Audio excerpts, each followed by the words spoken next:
Thank you. Thank you very much for this opportunity.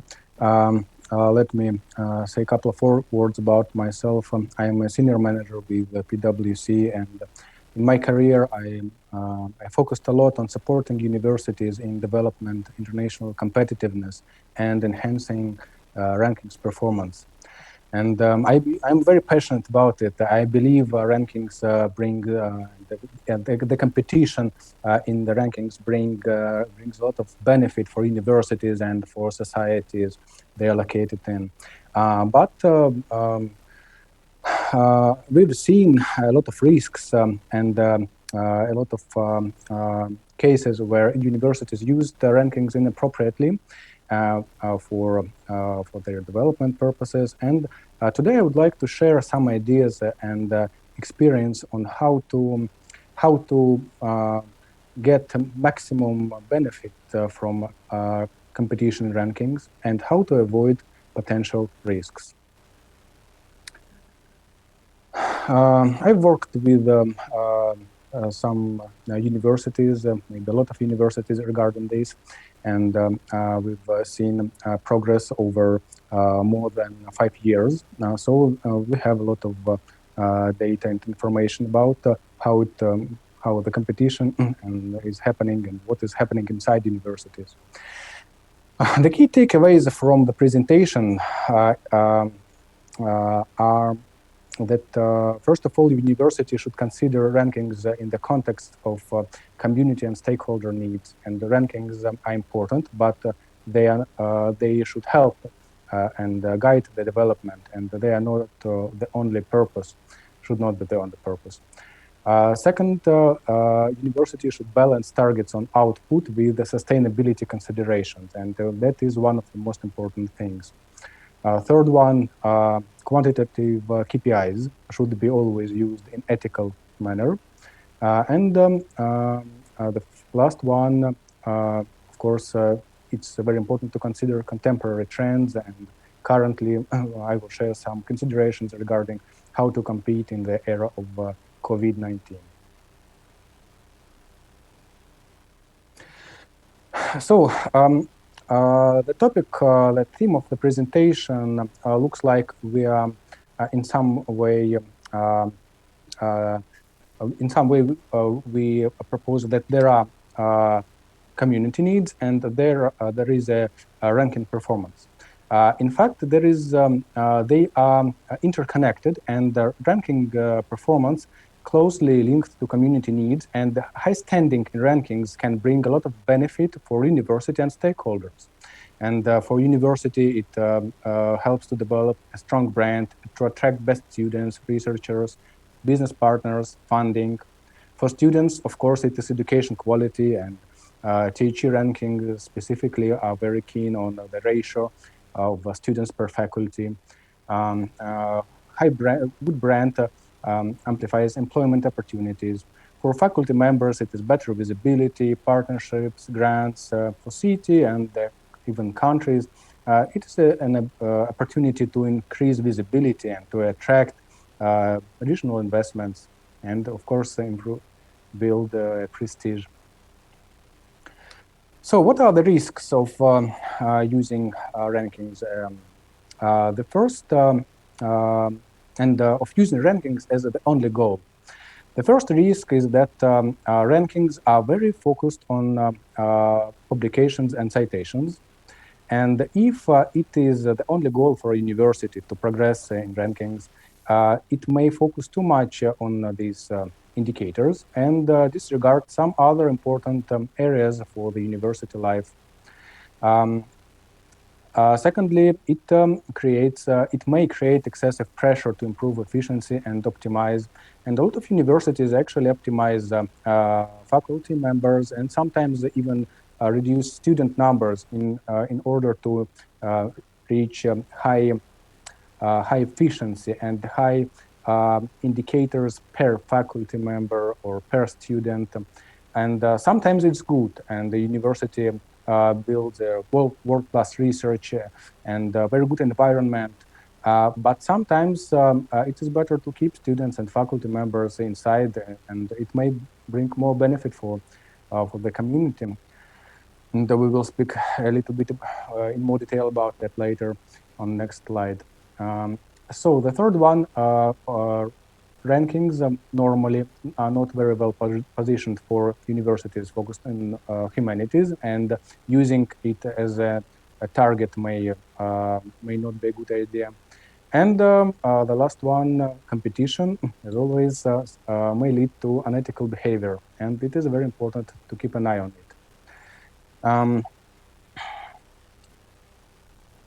Yeah. So, what are the typical rankings-related activities?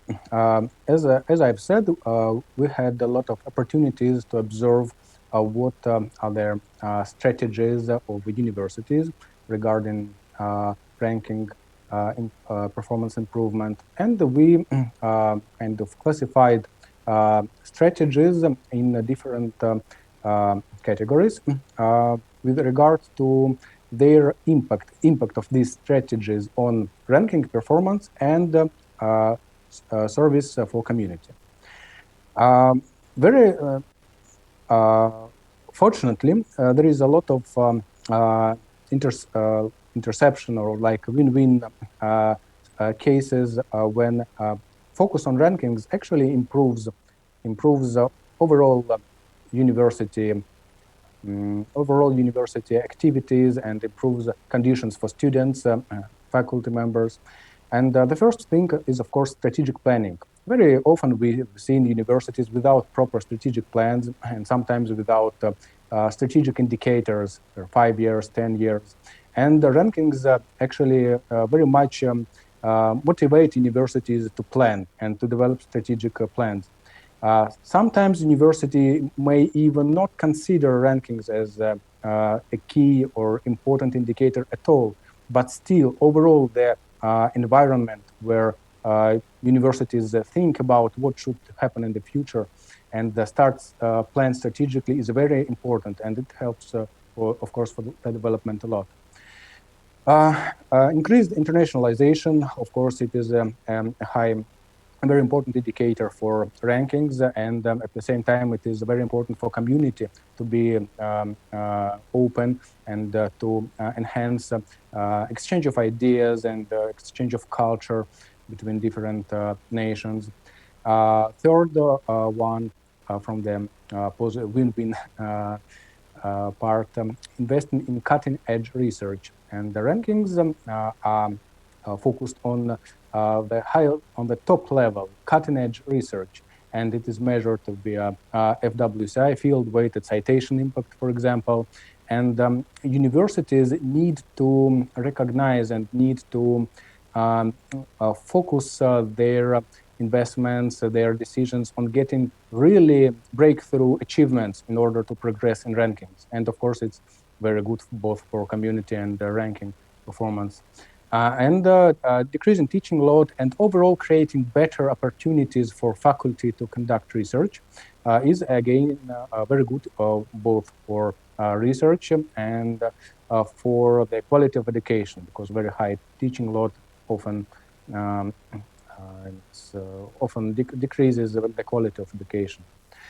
So, what are the more tricky parts? Sometimes we've seen strategies which are positive for community at some level at least, but not positive for ranking performance.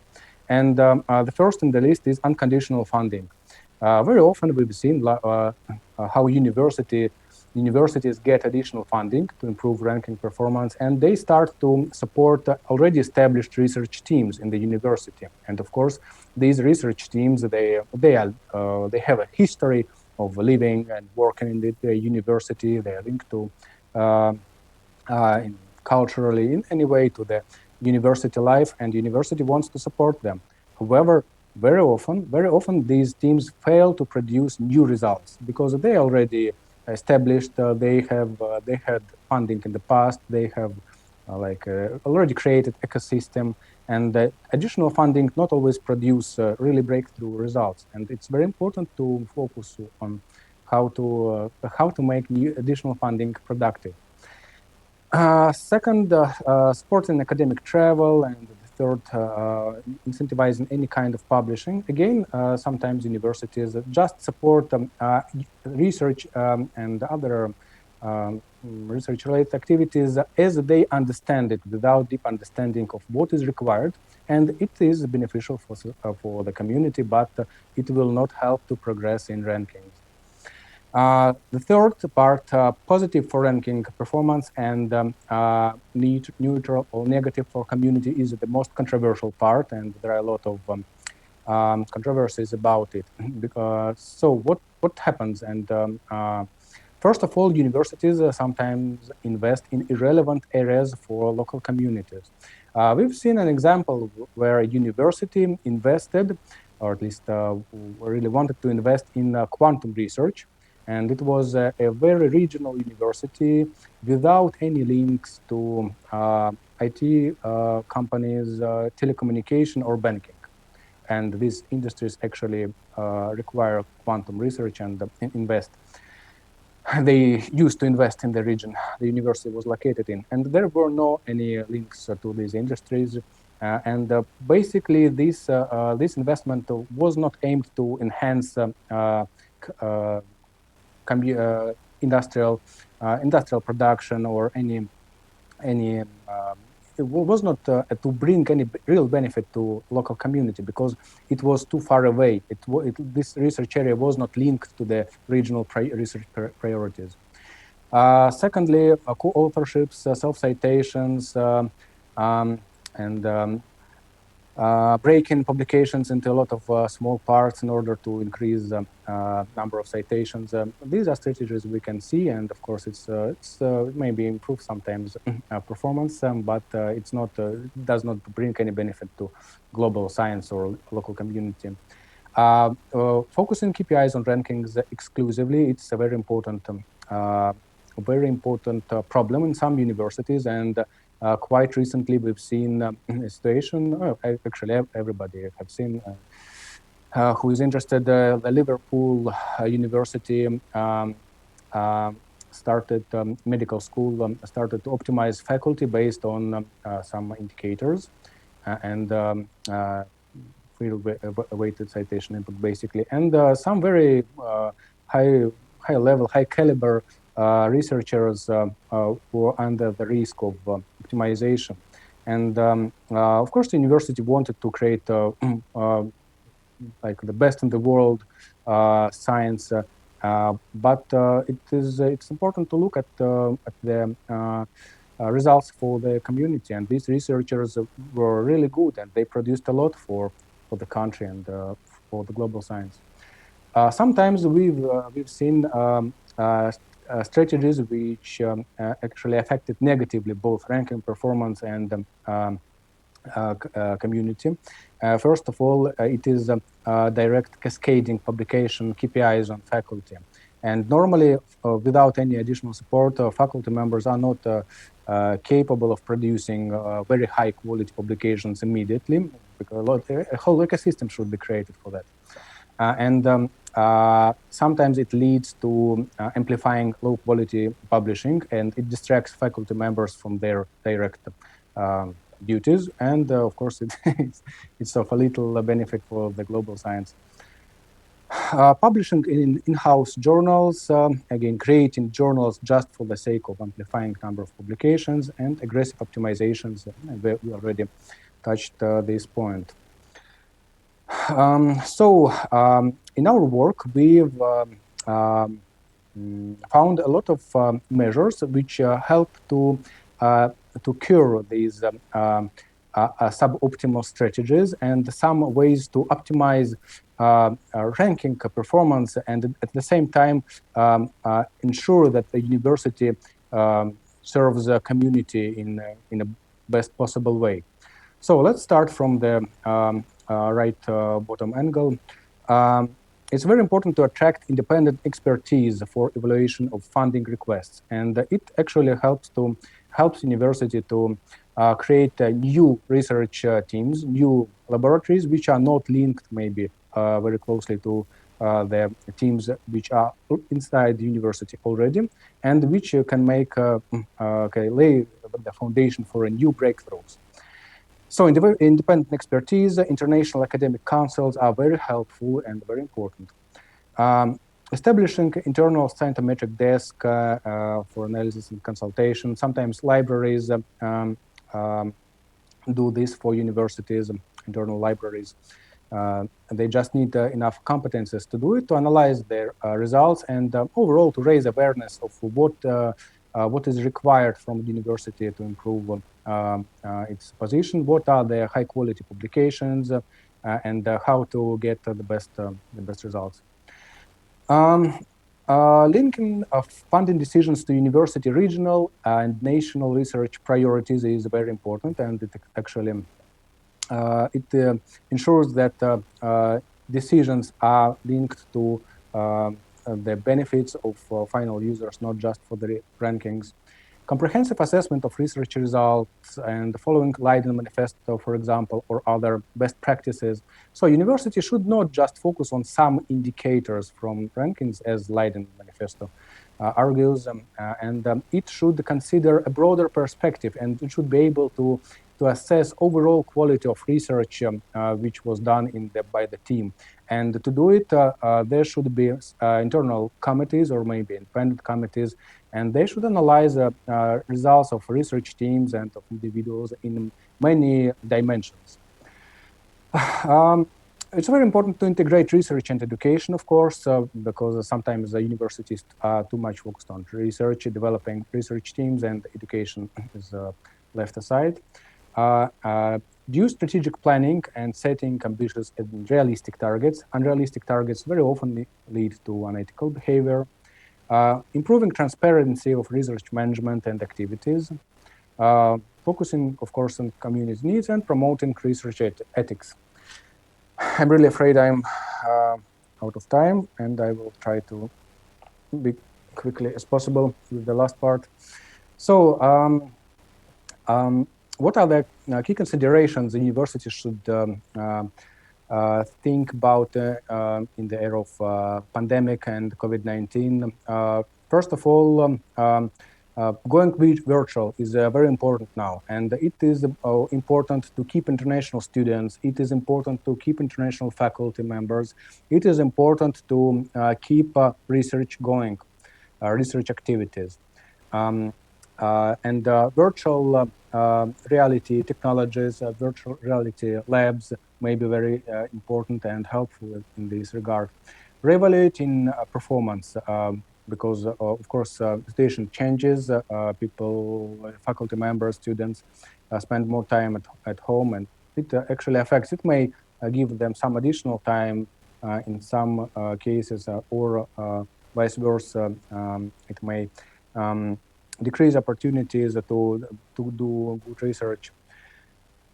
Supporting relocation in this complicated time, and the scenario planning and the planning for how to handle with the potential problems with relocation, especially for international faculty members and students, is very important. So just to finish, I would like to open the first slide and reiterate. So what are the four key elements for a good for harmonizing rankings performance with serving community needs? It is considering rankings in the context of community and stakeholders.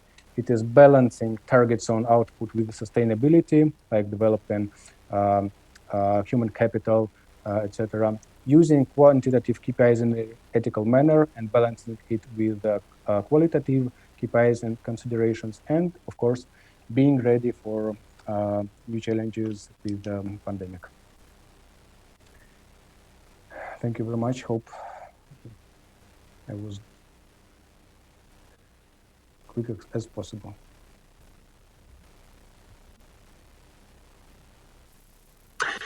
Thank you, Ruslan.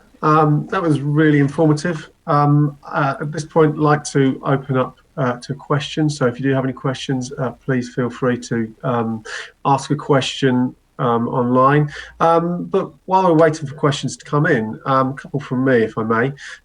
There's lots of useful information there. I think really, really powerful, talking about, how people can engage with their community and improve their ranking performance. They're not mutually exclusive. I think that's really, really useful.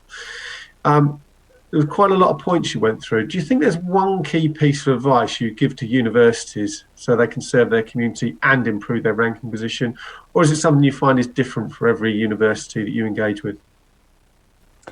I think one piece of advice is to link strategies related to ranking performance to overall strategy of university and to regional strategy in terms of research and sustainability, so that these targets of improving performance are going hand in hand with the serving community. Okay. I guess another point. So there are a lot of strategies outlined. Again, all seem very, very useful. For all the universities you've engaged with, you're talking about you've engaged with over 10 universities. Have those strategies been useful for everybody? Or do you see there's a subset of strategies for each individual university? How much tailoring do you think there is between the different universities, and how much is common? I believe there should be a lot of tailoring, and various universities should focus on very different parts of the innovation cycle, for example. Some universities are very good at basic science, and they can produce a lot of publications. It's very good for rankings, of course, and at the same time, they are developing research pillars and ground for building knowledge economy overall. Some universities are of applied nature, and these universities may be successful if they link their strategies to the needs of a local industry.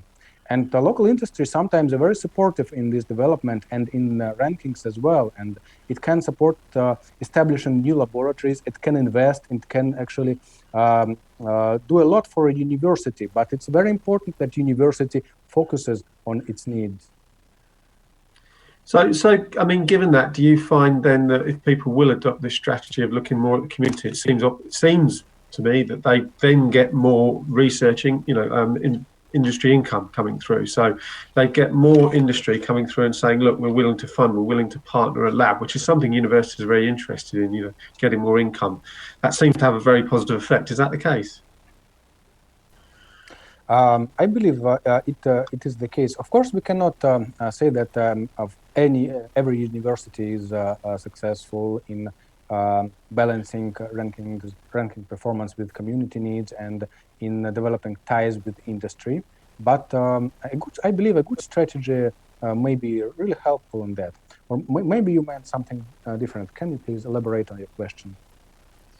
Yeah, so I think it was, just universities, they want to attract income. That can be, research income, student income. It's the lifeblood of the university in some ways, but there's also industry income. And it sounds like the more they think about the local community, the more engaged with the local community via your strategy points, the more likely they are that the local industry is to invest, and that will improve their industry income, which is a factor in many rankings as well. Is that something you've found with the engagements you've done, that does indeed help them?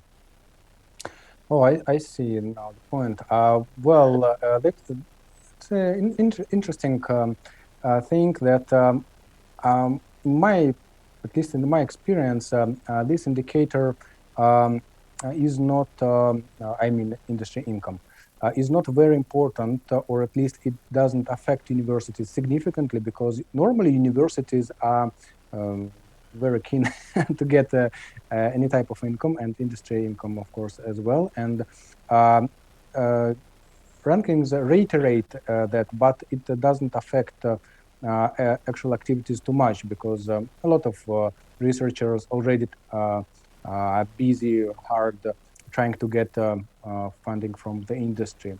And what is important that overall university may use ranking as a strategic target, and the decisions will be taken on the highest level, on the president, board of directors levels, And in this case, as publication and citation indicators may be more important, sometimes because of that, interests of industry may be not disregarded, but at least not too much attention may be paid. And that may be a major error, because these industry partners, they are the foundation for a university to build actually its research capabilities. And I believe universities develop basic research for the purpose of enhancing industry as well. That is one of very important consequences and outputs of research. And it's very important to look what is required. And in this regard, for example, it's maybe very helpful to look at TRL levels of research, technology readiness levels. And normally universities stop with the very beginning levels, like getting a concept of something, and that's all. But in order for this new knowledge to be productive and useful for the industry, universities should try to bring this research to higher levels, to the levels like 5, 7, where a technology can be implemented in a productive environment and used. And to do it, it's not easy at all. And to do it, there should be strategic investments and strategic focus of the university. I've got some questions in from the audience now, quite a few questions coming through actually, so obviously it's hit the button. Got a question from Amin. Thank you, very informative indeed. What do you mean with community? Is that scientific community or local community, industry and country? Local community, it is industry, students, the region overall, because university may be a driver and engine for the whole region. It may attract students, tourists. It may raise the visibility of the region, and in some ways, even if we think about famous American cities, very often they are famous because of universities. I mean, small cities, of course, not the big ones. Another question, what does focusing on HC development mean? Human capital. Rankings have indicators on publications and citations, and it is the result. But to get the result, we need a healthy human capital.